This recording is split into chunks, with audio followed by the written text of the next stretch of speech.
the dance uloya anoita zvanoda. Oh, tisina zita guru achiita zvanoda. Chimboteerera zvinowanza kuitika murudo. Muchitanga kudanana munenge muri murudo. Ende musikana akanyanya kuzogarisa murelationship anoita zvanoda. Ende kwauri anenge akushaya na respect achiita zvanoda. Relationship ikakura pasina kuwanana anoita zvanoda.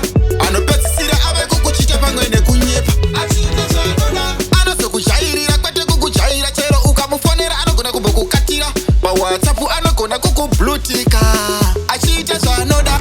Anokufunza mari yekuruka sechikwereti, kukufunza airtime seba nechikwereti. Anenge asisina respect, kana akakuchita anokuti mistake. Ende musikana akanyanya kuzogarisa murelationship anoita zvanoda. Ende kwauri anenge akushaya na respect achiita zvanoda. Relationship ikakura pasina kuwanana anoita zvanoda. Anopedzisira ave kukuchita pamwe nekunyepa achiita zvanoda. Anokuintroduce kumafesi yake achikuti amma listen to me guys. Anokunyepera kuti ndichanorara kuna tetanus apa atorwa nemagais. Labu yachenenge yevabaiginya asi pamakatenga maiita zvomufirimu. Muchingoita yese yamafila zvamaiita kare kare inenge yevadream. Ende musikana akanyanya kuzogarisa murelationship anoita zvanoda. Ende kwauri anenge akushaya na respect achiita zvanoda. Relationship ikakura pasina kuwanana anoita zvanoda.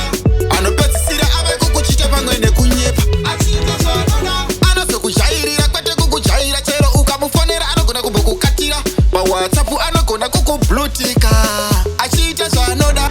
Anokufunza mari yekuruka sechikwereti, kukufunza airtime seba nechikwereti. Anenge asisina respect, kana akakuchita anokuti mistake. Ende musikana akanyanya kuzogarisa murelationship anoita zvanoda. Ende kwauri anenge akushaya na respect achiita zvanoda. Relationship